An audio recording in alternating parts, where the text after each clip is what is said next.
Hello everyone, I am Dr. Donald Ozello of Championship Chiropractic in Las Vegas, Nevada. I am the author of Running, Maximize Performance, and Minimize Injuries. Thank you for viewing today's episode of Dr. Ozello's Sports Medicine Report. Please feel free to visit my website, championshipchiropractic.com, where you can get additional information on the book and you can connect with me on other social media platforms. Please enjoy this sports medicine video. On today's episode of Dr. Ozello's Sports Medicine Report, I'm going to speak about the bunion. In medical terminology, the bunion is called Hallux Abducto Valgus. I know that's a mouthful. Hallux Abducto Valgus. The bunion is extra bone growth in response to direct pressure. It will progressively grow as long as that direct pressure continues. The symptoms of a bunion are usually pain, tenderness, and swelling in and around the bunion. The bunion can be performance limiting, and it can also shorten your walking and running, basically your athletic longevity. Now I'm going to give you an anatomy lesson so you really understand exactly what's going on. I have a plastic model of the foot. You are looking at the bottom of the foot. In medical terminology, the bottom of the foot is called the plantar. In medical terminology, the top of the foot is called the dorsum. When we speak about the bunion, we are speaking about this right here. This is the big toe. Many times we just call it the great toe. In medical terminology, the great toe is called the hallux. Hallux.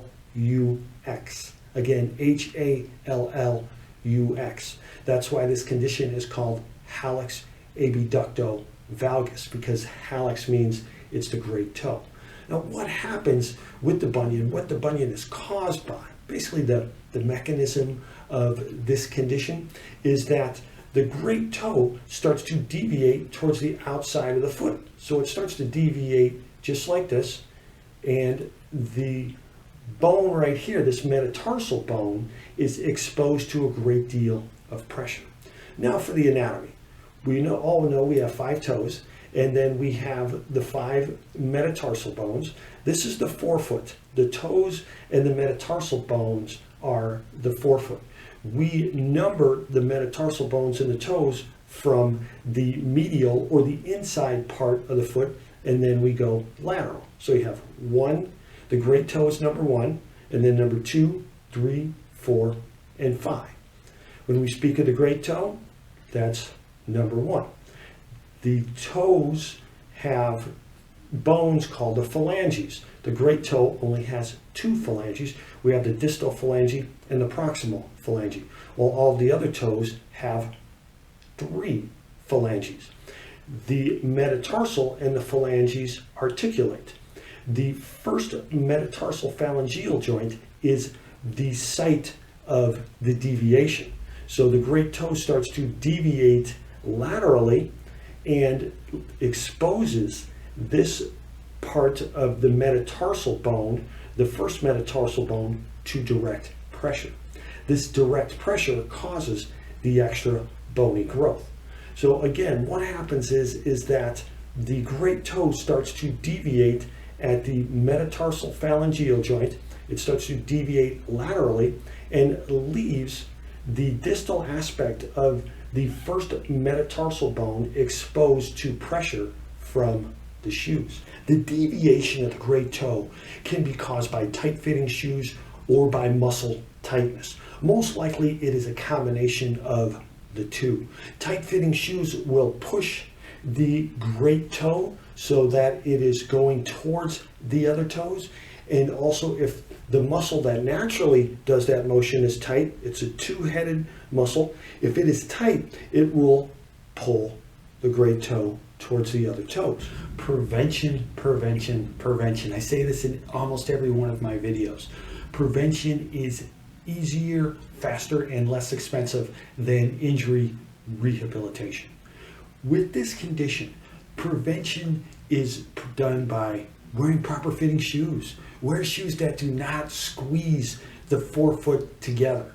Ladies, wear your high heels only when necessary. Most high heels squeeze the forefoot together. So you want to make sure that you avoid wearing high heels when you do not have to.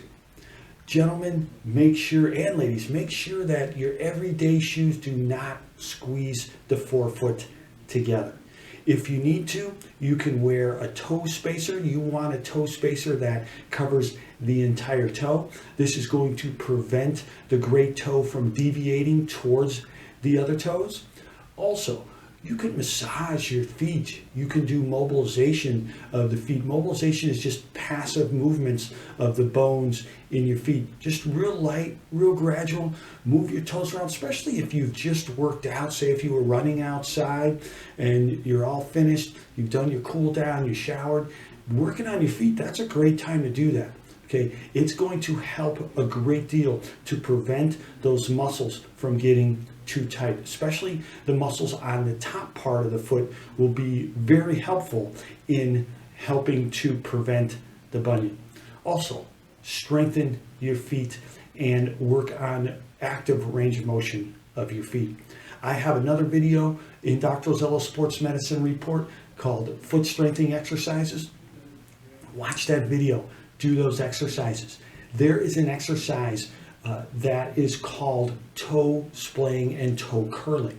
The toe curling aspect is going to strengthen the forefoot on the bottom part of the foot. It's going to strengthen the muscles that curl the toes. The toe splaying is going to increase the mobility and the range of motion in the toes, and it's going to help to strengthen the muscles in between the toes and the muscles that are on the top part of the foot.